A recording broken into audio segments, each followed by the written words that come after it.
तो guys finally आज बात करेंगे लुकिज्म के चैप्टर नंबर 502 के बारे में। और उम्मीद करता हूँ कि आपने पिछली वीडियो देख ली होगी जो कि मेरे तीसरे चैनल पे मैंने अपलोड करी थी, क्योंकि इस वाले चैनल पे यानी कि UI स्काई पे 2 स्ट्राइक्स पड़ चुकी थी। वैसे अभी भी इस चैनल पे 2 स्ट्राइक्स पड़ी हुई हैं, लेकिन मुझे उम्मीद है कि वो स्ट्राइक्स जल्द ही हट जाएंगी, इसलिए मैं ये वीडियो यहाँ पे अपलोड कर रहा हूँ। तो खैर आज की वीडियो की शुरुआत में हम देखते हैं एक घर का सीन जिसके अंदर बैठा हुआ होता है यूजिन, जो की बोल रहा होता है, आपका स्वागत है, मैं हूँ वर्कर्स का लीडर यूजिन। एज ग्रुप के CEO मिस्टर स्टीव हॉन्ग, आपसे मिलकर मुझे काफी ज्यादा खुशी हुई। स्टीव यानी कि जे हॉन्ग का फादर अभी यूजिन के सामने बैठा हुआ होता है और कहता है, क्या तुम वर्कर्स के CEO यूजिन हो? मुझे यकीन नहीं होता तुमने मुझे यहाँ पे मिलने के लिए बुलाया। तुमसे तो मैं काफी समय से मिलना चाहता था, लेकिन वो डैनियल पार्क किसी भी काम का नहीं है। इसके बाद यूजिन कहता है, हाँ मुझे डैनियल पार्क ने बताया था कि उसके पीछे आपका हाथ है, लेकिन मैंने ये फिगर आउट कर लिया था जिस डिटेक्टिव हॉन्ग की वो बात कर रहा है वो जरूर आप ही होंगे चेयरमैन। स्टीव कहता है,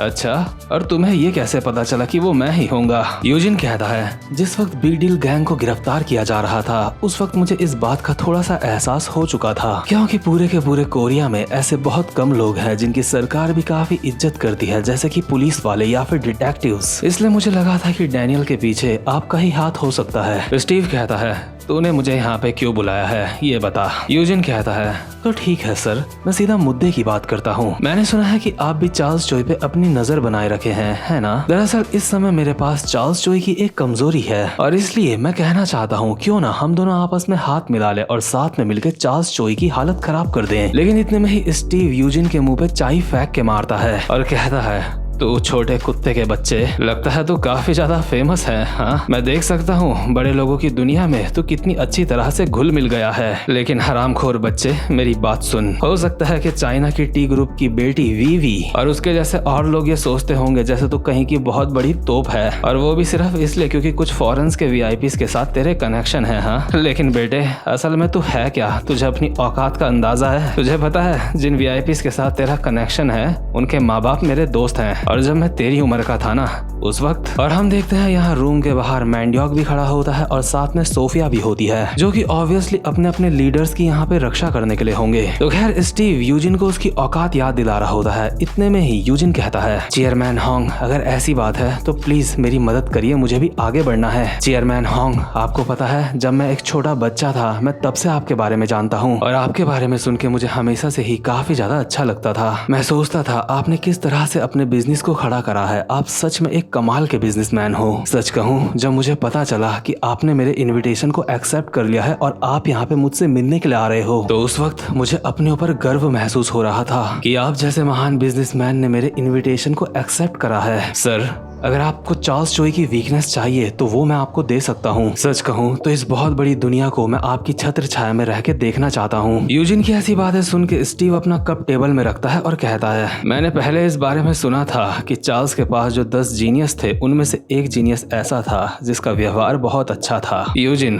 क्या तू सच में चार्ल्स चोई को अपना दुश्मन बनाना चाहता है? यूजिन कहता है, हाँ मैं ये करना चाहता हूँ। स्टीव भी थोड़े से डरावने अंदाज में और सीरियस होकर कहता है, ठीक है, अगर ऐसी बात है तो मैं तेरी मदद करूंगा। तो मुझे बता, आखिर चार्ल्स के खिलाफ तेरे पास कौन सा सबूत है? उसकी कौन सी कमजोरी तेरे पास है? चार्ल्स चोई के खिलाफ मेरे पास एक फ्लैश ड्राइव है। क्या बस इतना ही और कुछ भी नहीं? नहीं, अभी एक और बहुत बड़ी चीज बाकी है जिसका नाम है द रेड पेपर। और अभी जब हम बात कर रहे हैं उस वक्त मैंने किसी को कहा है उस रेड पेपर को ढूंढने के लिए। इस वक्त वो बंदा अपना काम कर रहा होगा, और यूजिन का मतलब होता है डैनियल पार्क से। तो खैर अपनी बात कह के यूजिन अपनी जगह में उठने लगता है, लेकिन इतने में ही स्टीव कहता है, यूजिन एक बात हमेशा याद रखियो कि हमारे जीवन के गलत फैसले हमें मौत की ओर भी ले जा सकते हैं। जो काम तुम अपनी जिंदगी को जीने के लिए करते हो उसी वजहों से तुम्हारी मौत भी हो सकती है, और तेरा चेहरा देख के मुझे ऐसा लगता है तू ज्यादा लंबा नहीं जिएगा। लेकिन यूजिन एक स्माइल के साथ कहता है, अगर मुझे अपनी जिंदगी अपने सिद्धांतों में जीना पसंद है तो मुझे लगता है कम से कम मुझे मरने के लिए तो तैयार रहना चाहिए। और यार सच में यूजिन इतनी छोटी सी उम्र में मुझे काफी ज्यादा मैच्योर किस्म का लगता है। तो खैर इसके बाद सीन शिफ्ट होता है और हम देखते हैं च्योनलियांग का सीन, जहाँ पे विंजिन हमारे ओजी डैनियल को बोल रहा होता है, क्या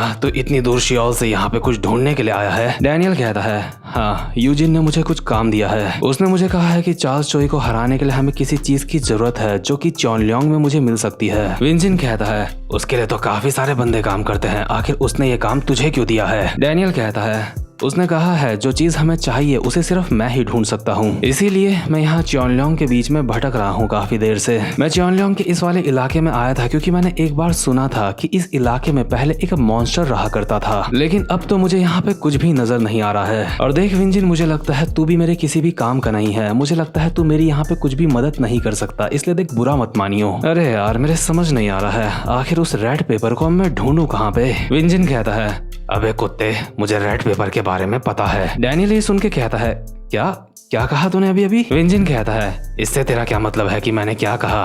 गधे, मैंने कहा कि मैं रेड पेपर के बारे में जानता हूँ। साथ ही साथ में विंजिन अपनी नाक के अंदर कुछ ढूंढ भी रहा होता है और कहता है वो रेड पेपर एक बार मेरे टीचर के पास था। डैनियल कहता है कि क्या? तो तेरा टीचर आखिर वो कौन था? विंजिन कहता है अबे साले, अगर मैं तुझे टीचर का नाम बताऊंगा तो क्या तू पहचान जाएगा उन्हें? खैर जो भी हो, उस वक्त वो पेपर टीचर ने किसी को दे दिया था। डैनियल कहता है लेकिन वो पेपर तुम लोगों ने दिया किसको था? विंजिन कहता है शिनमुंग चियोन हरामजादे को। डैनियल कहता है तो तुम मुझे बोल रहे हो शिनमुंग चियोन नाम का बंदा जो था आखिरी बार रेड पेपर उसके पास देखा गया था, है ना? और विंजिन अभी डैनियल को शिनमुंग चियोन के घर के पास लेके आ गया होता है और कहता है हाँ सही कहा, देखो हम यहाँ पे पहुँच गए, यही था उसका घर। डैनियल कहता है तो यही शिनमुंग चियोन का घर है, लेकिन काफी ज्यादा अफसोस की बात है ये तो पूरी तरह से जल के खाक हो चुका है। क्या अब हमारे लिए यहाँ पे कुछ ढूंढने के लिए बचा भी होगा या फिर नहीं? जैसा मैंने सोचा ही था, तुम किसी भी काम के नहीं हो विंजिन। वैसे आखिर ये आग यहाँ पे लगी कैसे थी? विंजिन कहता है साले हरामखोर, वैसे ये आग यहाँ पे ज्यादा पहले नहीं लगी थी, तेजिन के किडनैप होने के बाद ये आग लगी थी यहाँ पे। लेकिन शिनमुंग चियोन वो हरामजादा जब तक जिंदा था तब तक वो बहुत ही कीमती चीजें कलेक्ट किया करता था, और जब उस जैसे हरामी इंसान का घर जला था तो उस समय यहाँ पे बहुत सारे चोर उचक्के आ गए थे ताकि वो सारा का सारा कीमती सामान यहाँ से चुरा के भाग सकें। इसीलिए मुझे लगता है तुम्हारे लिए यहाँ पे कुछ भी बचा नहीं होगा। डैनियल कहता है मुझे नहीं लगता कि मामूली चोरों को उस रेड पेपर की जरूरत होगी, इसलिए अगर हमारी किस्मत अच्छी हुई तो जो चीज मैं यहाँ पे ढूंढने के लिए आया हूँ वो हमें मिल सकती है। विंजिन कहता है जा फिर फोड़ ले वहाँ कबाड़े में अपना सर, मैं घर जा रहा हूँ। लेकिन इतने में ही डैनियल की नजर किसी चीज पे पड़ती है और उसको देख के वो कहता है एक मिनट, जरा यहाँ पे आके देखो ये क्या है? विंजिन वहाँ पे आते हुए कहता है अबे यार ये बहुत ज्यादा दिमाग खराब करता है, आखिर ये है क्या? ये किसी तरीके का छोटा सा दरवाजा लग रहा है। डैनियल कहता है नहीं, ध्यान से देख, ये किसी तिजोरी की तरह लग रहा है। विंजिन कहता है आखिर शिनमुंग चियोन ने ये कब यहाँ पे छुपाया होगा? वही दूसरे सीन में हम देखते हैं गन चार्ल्स चोई से बात कर रहा होता है और कहता है क्या तुम बोल रहे हो वो रेड पेपर हमारी सबसे बड़ी कमजोरी है? चार्ल्स कहता है हाँ तुमने बिल्कुल सही कहा, यूजिन बहुत बार हमें नुकसान पहुंचाने की कोशिश कर चुका है, लेकिन वो हम सारी की सारी दिक्कतें हैंडल कर सकते हैं, लेकिन अगर रेड पेपर उसके हाथ में लग जाता है तो वो प्रॉब्लम हमारे लिए बहुत ज्यादा बड़ी होगी। गन कहता है अगर ऐसी बात है तो वो रेड पेपर अभी कहाँ है? चार्ल्स कहता है वो रेड पेपर शिनमुंग चियोन के पास था। गन कहता है शिनमुंग चियोन, लेकिन वो तो मर चुका है ना? चार्ल्स कहता है हाँ, और इसीलिए मुझे लग रहा था कि वो रेड पेपर तेजिन चियोन के पास है, और इसीलिए मैंने तेजिन चियोन को किडनैप करवा के फेसलेस हेल में डलवाया था। साथ ही साथ में मैंने गो को कह के शिनमुंग चियोन के घर में आग भी लगवा दी थी। गन कहता है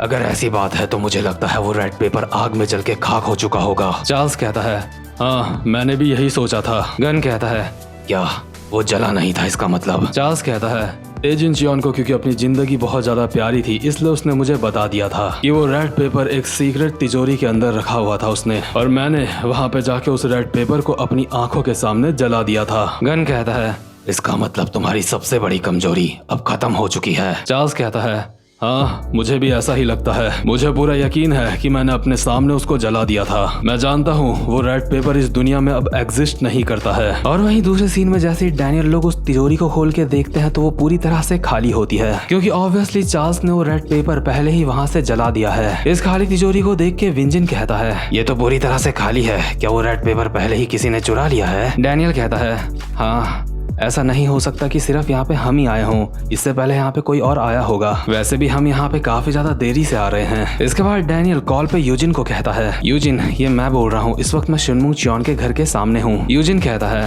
हाँ मुझे पहले इस बात का अंदाजा हो चुका था, तो बताओ तुम्हें रेड पेपर मिला या फिर नहीं? डैनियल कहता है नहीं, मुझे यहाँ पे एक सीक्रेट तिजोरी दिखी थी लेकिन उसके अंदर भी वो रेड पेपर नहीं है। यूजिन कहता है कहीं तो उस तिजोरी की बात तो नहीं कर रहा है जो वहाँ पे पड़ी हुई है? डैनियल कहता है क्या तुम पहले ही उस तिजोरी के बारे में जानते हो? यूजिन कहता है हाँ हम पहले ही वहाँ पे कई बार जा चुके हैं। डैनियल कहता है अगर ऐसी बात है तो तुमने मुझे यहाँ पे भेजा ही क्यों है? ये काम करने के लिए तो यहाँ पे तुम व्हाइट टाइगर जॉब सेंटर के बंदों को भी भेज सकते थे। यूजिन कहता है व्हाइट टाइगर जॉब सेंटर वालों के लिए भी ये काम बहुत ज्यादा मुश्किल होगा, वो ये काम नहीं कर पाएंगे। डैनियल कहता है अच्छा तो ठीक है, मुझे बताओ मुझे करना क्या है? यूजिन कहता है मिस्टर डैनियल पार्क, मैं तुम्हें बिल्कुल सच कहूंगा, दरअसल मुझे भी नहीं पता कि तुम्हें क्या करना है। डैनियल कहता है क्या तुम मुझसे पंगे लेने की सोच रहे हो? तुमने मुझे यहाँ पे भेजा है और तुम बोल रहे हो तुम्हें नहीं पता कि मुझे यहाँ पे करना क्या है। यूजिन कहता है माफ करना लेकिन मैं सच बोल रहा हूँ, मुझे नहीं पता तुम्हें वहाँ पे क्या करना है, लेकिन मुझे लगता है क्योंकि मैंने तुम्हें ये काम दिया है इस वजह से शायद कुछ हो सकता है। डैनियल कहता है क्या? आखिर इस बात का क्या मतलब है? यूजिन कहता है मैं ये बात इसलिए बोल रहा हूँ क्योंकि जिन्यूंग पार्क और तुम। लेकिन इतने में ही डैनियल कहता है नहीं एक मिनट रुको विंजिन, मेरी बात सुनो। विंजिन कहता है क्या? मैं? आखिर अब क्या हुआ? लेकिन डैनियल को एहसास हो चुका होता है कि उनके ऊपर नजर रखी जा रही है और अचानक से ही यहाँ पे 5-6 बंदे आके डैनियल लोगों को घेर लेते हैं और इन सबके कपड़े हमें जाने पहचाने लग रहे हैं। इनके कपड़े बिल्कुल वैसे ही हैं जैसे जिन्यूंग पार्क जवानी में पहना करता था। ये सब कुछ देख के विंजिन कहता है काफी ज्यादा दिलचस्प है, हम तो यहाँ पे रेड पेपर को ढूंढ रहे थे और इन लोगों ने हमें घेर लिया। और वहीं जो यूजिन होता है चिल्ला के डैनियल को कॉल पे बोल रहा होता है मिस्टर डैनियल पार्क मेरी बात ध्यान से सुनो, आज से पहले मैंने कई सारे लोगों को चॉनल्योंग में भेजा है लेकिन उनमें से किसी को भी कोई परेशानी नहीं आई है, उनमें से किसी को भी किसी ने घेरा नहीं है। मैं तुम्हें बता रहा हूँ वो जो लोग वहाँ पे आए हैं वो सिर्फ वहाँ पे इसलिए है क्योंकि तुम वहाँ पे आए हो। डैनियल कहता है क्या ये सब कुछ मेरी वजह से हो रहा है? यूजिन कहता है हाँ तुमने बिल्कुल सही समझा, तुम वहाँ पे हो इसलिए ये सब कुछ हो रहा है। लेकिन इतने में ही यहाँ पे जो बंदे आए होते हैं विंजिन उनमें से एक के मुंह पे एक मुक्का मारता है और कहता है ऐसा होते हुए तो मैंने एक गेम में भी देखा था, उस गेम में कुछ चीजें सिर्फ इसलिए होती हैं क्योंकि मेन कैरेक्टर वहाँ पे होता है। लेकिन विंजिन ने जिस बंदे के मुंह पे मुक्का मारा होता है उसने अपने सर से विंजिन के मुक्के को ब्लॉक कर लिया होता है और वापस में एक बहुत ही ज्यादा खतरनाक मुक्का मारता है विंजिन के, लेकिन विंजिन अपने एक हाथ से उस मुक्के को रोक लेता है और कहता है क्या ये लोग तो बहुत ज्यादा ताकतवर हैं। तभी एक और बंदा वहाँ पे आता है और विंजिन की कमर में एक खतरनाक सी कोहनी दे मारता है, बट विंजिन खुद को संभालते हुए इन दोनों ही बंदों को मुक्कों से बजा देता है और कहता है ये वही जगह है जहाँ पे मैं पला बड़ा हूँ, मैं यहाँ पे हार नहीं सकता। वहीं जो डैनियल होता है उसकी भी इन लोगों के साथ फाइट चल रही होती है। एक बंदा डैनियल के घुमा के एक लात मारता है लेकिन डैनियल नीचे झुक के उससे बच जाता है, बट इतने में ही दूसरा बंदा डैनियल के एक खतरनाक सा मुक्का मारता है लेकिन डैनियल अपने दोनों हाथों से उस मुक्के को ब्लॉक कर लेता है। लेकिन इतने में ही एक बंदा डैनियल के पीछे से आके उसकी कमर में एक मुक्का मार देता है। डैनियल खुद को संभाल पाता तभी यहाँ पे दूसरा बंदा आता है और भाग के डैनियल की कमर पकड़ लेता है और डैनियल को इन बंदों को देख के मिनशिक चोई की याद आ रही होती है जो कि 0 जनरेशन का था। दरअसल ये लोग भी 0 जनरेशन के ही होते हैं और डैनियल अपने मन में बोल रहा होता है ये लोग काफी ज्यादा ताकतवर लग रहे हैं, बिल्कुल उस बंदे की तरह। हम देखते हैं जैसे एक बंदे ने डैनियल की कमर पकड़ी होती है इतने में ही दूसरा बंदा उछल के आता है और एक घुटना मारता है डैनियल के मुंह पे। ये सब कुछ देख के विंजिन काफी ज्यादा हैरान हो जाता है और कहता है एक मिनट क्या? आखिर कैसे डैनियल पार्क? बट इतने में ही दूसरा बंदा विंजिन के पेट में घुमा के एक मुक्का मारता है और कहता है तेरा खेल खत्म, फाइट करते हुए तुझे दूसरी तरफ नहीं देखना चाहिए था, हमारा काम यहाँ पे खत्म होता है, चलो चलते हैं। लेकिन इस बंदे को अचानक से एहसास होता है कि विंजिन को तो उसके मुक्के से कुछ भी नहीं हुआ। विंजिन की पेट और छाती के बीच में मुक्का पड़ा होता है लेकिन उसके बावजूद भी वो इस बंदे को इग्नोर मार रहा होता है और डैनियल की तरफ देख के बोल रहा होता है कमाल है, लगता है इस बंदे को अच्छे से पता है कि फाइट कैसे करी जाती है। दरअसल विंजिन अभी बात कर रहा होता है डैनियल पार्क की और हम देखते हैं जिस बंदे ने डैनियल की कमर पकड़ रखी होती है वो खुद से कहता है क्या ये अब तक खड़ा है, ये गिरा क्यों नहीं? दरअसल डैनियल के मुंह पे जो घुटना पड़ा होता है वो उसने अपने सर पे लेके उसे ब्लॉक कर लिया होता है और इसके बाद जिन 2 लोगों ने डैनियल के ऊपर अटैक अभी करा था डैनियल दोनों को ही एक अटैक में कुत्ता बना देता है। एक बंदा डैनियल के अटैक से उड़ता हुआ हवा में जाता है और दूसरा जाता है जमीन में। वहीं विंजिन ने भी अपने सिसीरियम का इस्तेमाल करके इनमें से एक बंदे की हालत खराब कर दी होती है, यानी कि उसको पटक के उसको लगभग अनकॉन्शियस कर दिया होता है। डैनियल और विंजिन ने यहाँ पे सारे के सारे बंदों को निपटा दिया होता है और डैनियल कहता है जिस गेम की तुम बात कर रहे थे उसमें भी ऐसा ही था क्या? और यार जो डैनियल ने अपने सर से घुटने को ब्लॉक करा था वो उसने इन्हीं लोगों के अटैक को कॉपी करके करा था। और अभी ये जो लोग डैनियल को मारने के लिए यहाँ पे आए होते हैं उनमें से एक के वॉकी टॉकी से आवाज आ रही होती है। अब हम ये सारा का सारा मामला यहीं पे रोक सकते हैं। तुम बोल रहे हो उसने तुम्हारे अटैक को कॉपी करा है ना? क्या वो सच में डैनियल है?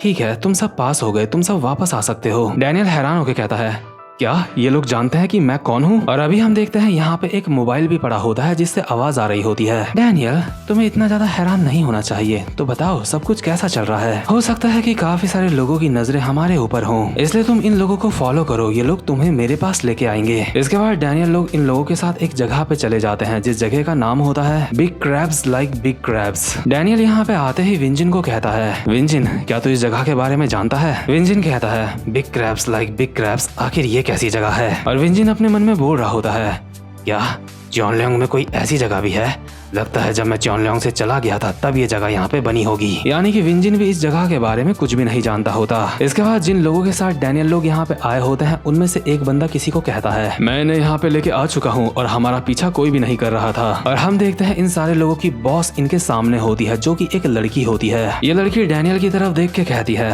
तुम सबने काफी ज्यादा अच्छा काम करा, लेकिन डैनियल काफी समय हो गया है ना? इस लड़की को देख के ऐसा लग रहा होता है जैसे ये डैनियल को जानती है। डैनियल अपने मन में कहता है, क्या यही इन लोगों की बॉस है? ये लड़की विंजिन लोगों की तरफ चल के आ रही होती है और विंजिन इसको कहता है, हे मिसी, आखिर तुमने कैसे ये अजीब से कपड़े पहने हैं? वहीं डैनियल अपने मन में सोच रहा होता है, मैं तो इसको जानता ही नहीं, आखिर ये है कौन? और जो लड़की इनकी तरफ चल के आ रही होती है वो कहती है, मेरा नाम मिसी नहीं है, मेरा नाम योनवो किम है और लोग मुझे गीजा किम के नाम से जानते हैं। और ऑब्वियसली ये जो लड़की होती है 0 जनरेशन की होती है और शायद ये उम्र में भी काफी ज्यादा बड़ी होगी, लेकिन काफी ज्यादा जवान लग रही होती है। डैनियल कहता है, मुझे नहीं पता कि तुम कौन हो, आखिर तुम मुझे कैसे जानती हो? ये लड़की डैनियल को रेड पेपर दिखाते हुए कहती है, मैं धीरे धीरे करके तुम्हें सब कुछ समझाऊंगी, लेकिन तुम इसी चीज को ढूंढ रहे हो, है ना? यही वो चीज है, द रेड पेपर। क्यों, मैंने सही कहा ना? तो बताओ तुम और किस बारे में जानने के लिए बेताब हो? क्या तुम ये सोच रहे हो कि ये रेड पेपर मेरे पास कैसे आया? देखो, अगर तुम्हारे मन में कोई भी सवाल उठ रहा है तो तुम बेझिझक मुझसे पूछ सकते हो। जैसे एग्जाम्पल के तौर पे तुम मुझसे पूछ सकते हो